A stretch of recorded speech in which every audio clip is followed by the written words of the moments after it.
So a blog post was just released talking about the next steps for Battlefield core feedback in regards to maps. So on March 2nd, they released their core feedback initiative with us, the players, giving us some insight on what feedback they've taken and what they're working on with the maps. So to improve the overall map flow, how the maps feel and play overall. So there's quite a bit of information here in this post, so I'll leave a link in the description down below if you want to go and read it for yourselves. So starting off with the Traversal. So they say that for Traversal, they outline that travel time on foot between base spawn and flags is too long, which is, you know, pretty obvious. So the proposed solution is to reduce overall travel time between these areas by moving them closer together. So they have two maps in the works right now from what I'm seeing on this post, Kaleidoscope and Renewal.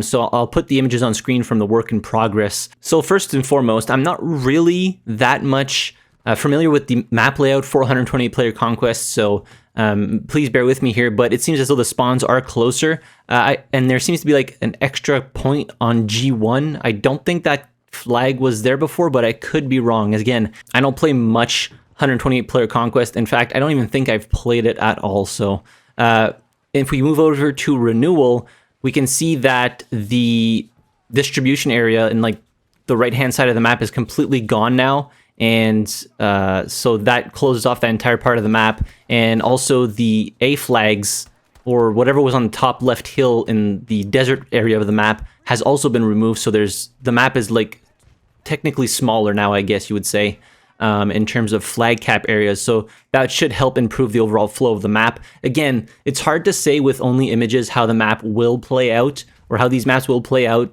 unless we have hands-on experience. A CTE would go a long way here in what they're trying to do with this core feedback initiative, and I think that would be their best bet in terms of getting feedback on work in progress like this, so they don't release something that might not be as good as they think it might be, because having feedback in a closed environment, kind of like what they're doing now with only employees at DICE for the playtests, might not be as good as having it out there for the masses to get more feedback. But then again, I don't think there is a CT in the works right now. So they say another point of feedback was that you'd like us to shift focus away from traversal by foot by ensuring that there are more transport vehicles active on the map. Increasing the number of active vehicles on the map isn't something we can do as a short-term solution, as this has the potential to impact our separate work on improving game performance. But we do hear you on this and want to do what we can to approach the problem from different angles. So they say one of the ways that they're going to do this is limit the amount of time spent on foot,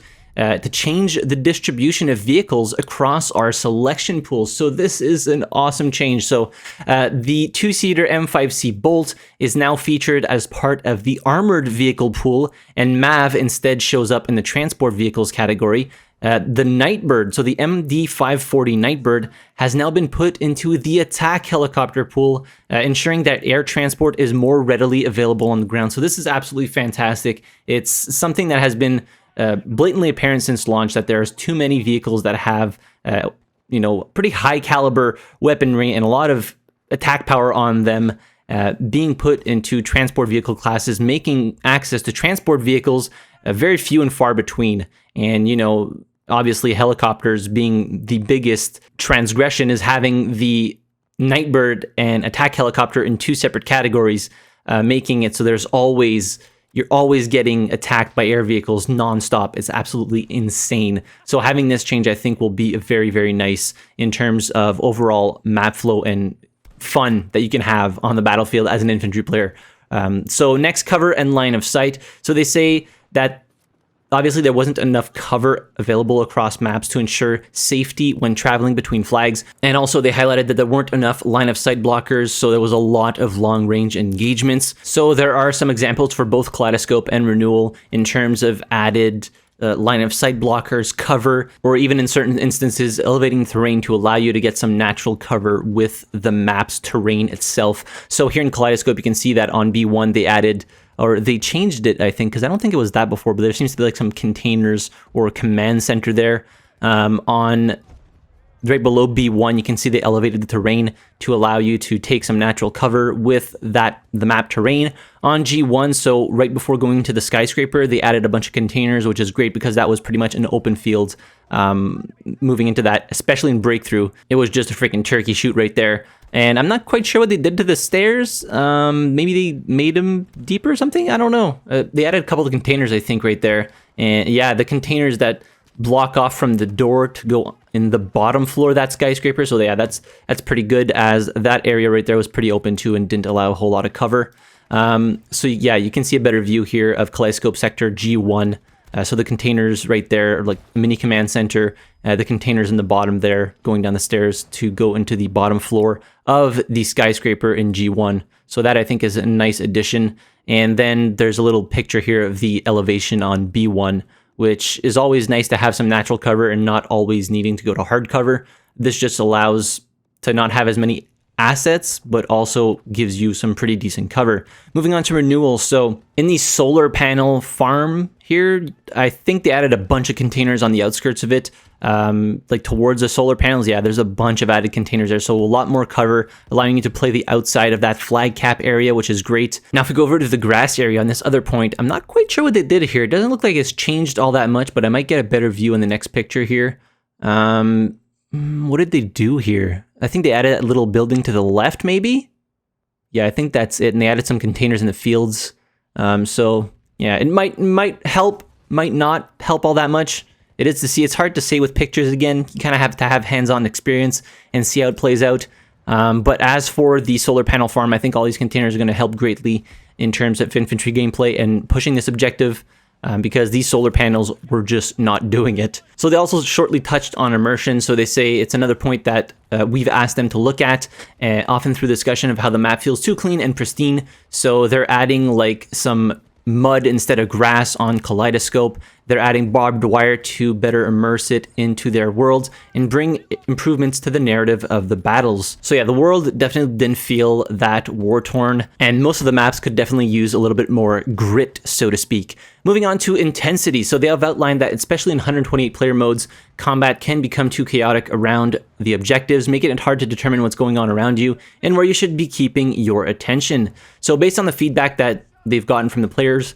So they're reducing the number of attack vehicles and helicopters that can be active at any time in 128 player modes per category from 3 to 2. So this means that you'll only be able to encounter 2 tanks and 2 attack helicopters. And remember, the Nightbird is going into the attack helicopter category. So if the players choose 2 attack helicopters, then there's no Nightbird, and vice versa. There can be 1 of each, which I think is a fantastic change and much needed in terms of balance. So they're also increasing the cooldown for attack vehicles and helicopters from 60 seconds to 120 seconds, making it so they can get into the fight a little less quickly and making those chopper and tank kills much more rewarding for the player instead of you kill one and there's another one already rolling up on you. It kind of feels unrewarding to destroy armor and attack helicopters in the game because they respawn so quickly.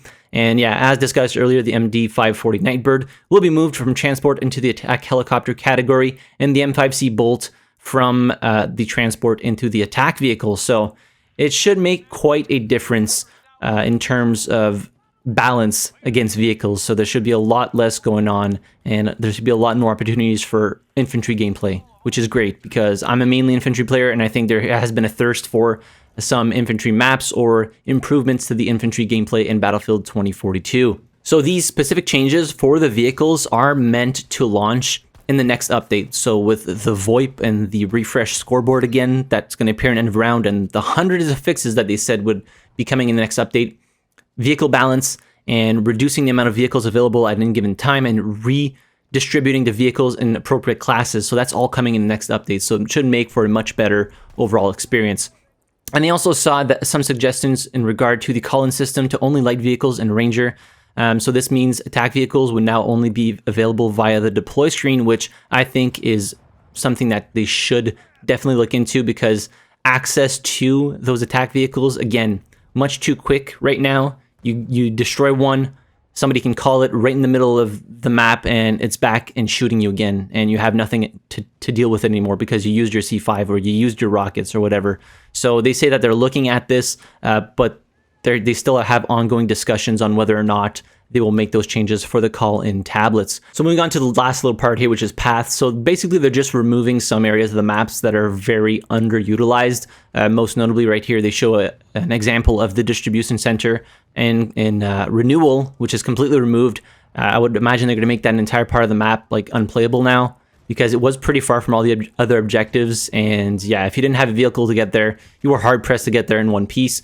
So it's hard to say, again, with images, I've said this throughout the video, how it's going to affect the overall map flow, but I guess we'll have to wait and see when these actually go live. So when can we expect the first updates in games? So they said several changes today that will not only make the maps, but also the gameplay, such as how often or how many vehicles you'll see on the battlefield. So the first changes are the vehicle play and availability. That will be available in the next update. Following that, you'll start to see the first update to flags, base spawn location, and cover and line of sight on Kaleidoscope and Renewal. And those changes will arrive during Season 1. And as we get closer to deploying those updates, we'll be able to share all of the other specifics. We're now getting started on bringing these same standards of updates to our other launch maps alongside needed visual changes to make all maps feel ready for battle. There's a lot of work involved in doing that, so you can expect us to start discussing more about these updates during Season 1 and for the changes themselves during Season 2. So closing out the video here, they put a question, so when is the next core feedback, and they answer right away. So they say they'll return in a couple of weeks with a new topic for core feedback, this time focusing on specialists, which should be a pretty interesting discussion.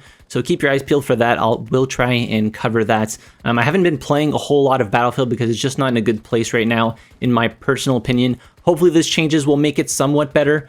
And yeah, I think they need to fix Battlefield 2042 and work on the next title and make it a banger for people to slowly start regaining trust in DICE and EA at this point. But yeah, these are the changes that are coming in the near future for Battlefield 2042. Hopefully make it a more playable and enjoyable experience for all. Let me know what you think about all these. Again, link in the description down below if you want to go read the entirety of the blog post. I kind of glossed over the most important parts, but if you want to go read it for yourselves, it's down there.